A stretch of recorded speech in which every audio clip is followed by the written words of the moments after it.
Nagaan Waaqayyoo fi araarri Waaqayyoo iddoo jirtaniif iddoo ooltan iddoo bultan hundumaatti isin wajjiniin haa ta'u. Jaallatamtootaa fi hordoftoota yuutuubii keenya hundumaaf Waaqayyo nagaa fi araaraan mana keessan jireenya keessan isiniif haa eebbisuun isiniin jedha. Akkuma kanaa yeroo hundumaa ergaa nuti dabarsinu hordofuu warri barbaadanii yuutuubii keenya sabiskiraayib gochuudhaan akka nu bukkee dhaabbattan shakkii tokkoyyuu hin qabu. Mucaan xiqqaan isin asinitti argitan kun ergaa Waaqayyo isatti kenne qabatee karaa yuutuubii kanaa waan isiniif dhiyaachuu danda'uu fi yuutuubii keenya sabiskiraayib gochuun sheer gochuun namoota kan biroo bira akka qaqqabu nuuf taasisa. Kana immoo jaalala Waaqayyootiin isin gaafanneerra. Har'a ergaanan isiniif qabadhee too'ii dhufee ammuma humna guddaadhaan hojjettu dachaasaan lolli dabalaatii adeema. Kun immoo adeemsa milkaa'inaati. Macaafa faarfannaa 59 3 hanga 6tti yoo dubbiftan Daawit diinonni koo riphanii na eeggatanii ani garuu homaa isaaniin goonee jedhee yeroo inni dubbatu argina. Daawit lafa kanatti hin faarfatee, hin waaqeffatee, hin gammadee Waaqayyoof qubaa dhiyeesse. Diinonni isaa maaliif riphanii isa eegan?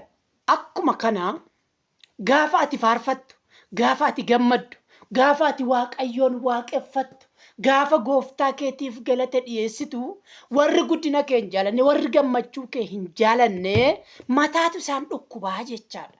Mataan dhukkubuu bira darbee kiyyoo kaa'anii xarabaa isaaniitiin akka ati kuftuuf danqaraa sii kaa'u jechuudha. Isa kana jechuun kuffisanii gadi si teechisuu barbaadu jechuudha. Gammachuun ati gammaddu diina milkaa'ina keetti gufuu guddaadha. Obboleeyyan koo kaayyoon gufachiiftota milkaa'ina keenyaa kun immoo abdii kutachiisuudha. Namni gaafa abdii kutate kaayyoo isaa yookiin immoo mul'ata isaa dagata. Namni gaafa abdii kutate maal ta'a beektu? Ani bara nan ba'u, ani bara dhufuun ga'u, ani akka hiriyaa koon ta'u, ani amma namaan ga'u, ani baradheen fulla'u, ani tajaajilee galman ga'u jedha. Seexanni immoo gaafa sana iskiriptoo baatee waan taa'uuf gaafa ati bara nan ba'u gaafa ati jettu raayit an akka kee bara na ba'aayi jedha. Gaafa ani nan du'a baqqaa bara na gaafa jettu sirriidhaan akka keetu bara na ba'aayi jedha. Gaafa ati ani naman ta'u jetteetu ofirratti dubbattu raayit godha seexanni an akka keetu nama ta'aa silaa jedha. Obboleessa koo. Ati ofirratti hin dammaqxu yoo ta'e wantoota garaa garaatu jireenya keenyaaf abdii keenya kutachiisaati oola. Namni gaafa abdii kutate faarfannaa isaa dhaaba, waaqeffannaa isaa dhaaba, tajaajila isaa dhaaba, kaayyoof karoora isaa dhaaba. Abdii kutate qaba. Walumaa galatti namni gaafa abdii kutate xarabaa gufachiiftotaatiin kufee lafatti hafa. Ati garuu akka hin kufneef of eeggadhu. Namni gaafa kufe biyya lafaa jaallata. Biyya lafaa jaallachuun immoo diina Waaqayyoo nama godha. Gaafa biyya lafaa jaallannee hojii biyya lafaa hojjannaa, isa biyya lafaa jaallatu duukaa fiignaa. Gaafa hojii biyya lafaa kana hojjanne immoo iji hojii hafuuraa nurraa hin argamu. Ija hojii fooniitu nutti banama. Gaafa iji hojii foonii nutti baname immoo qullaa keenya taana. Gaafa qullaa taane mana Waaqaatii baqanna, ulfina Waaqaa keessaa baqanna, iddoo Waaqayyo nu kaa'e keessaa sokkina. Addaamii fi Hewaan ilaala. Isa Waaqayyo isaanitti kenne dhiisanii, ajaja Waaqayyo isaanitti kenne dhiisaniit, isa Waaqayyo hin tuqinaa jedhee isaanitti dhiisanii tuqan, hin nyaatani.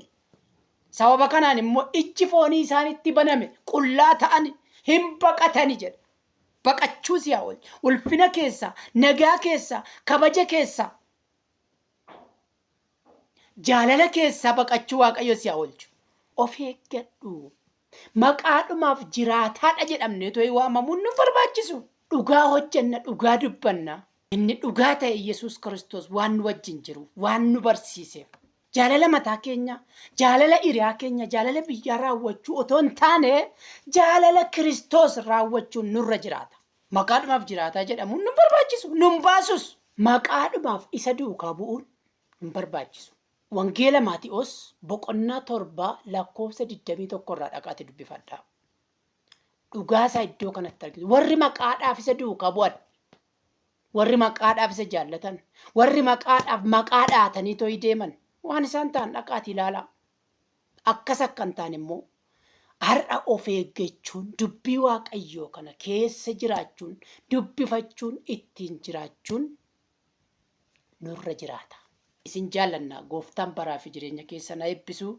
YouTube keenya kana subscribe godha. Ergaa akkasiif kan akkasii yoo dhaga'uuti barbaaddanii YouTube keenya kana subscribe gochuudhaan nu jajjabeessa. Gooftaan bara keessan jireenya keessan isiniif haa eebbisu.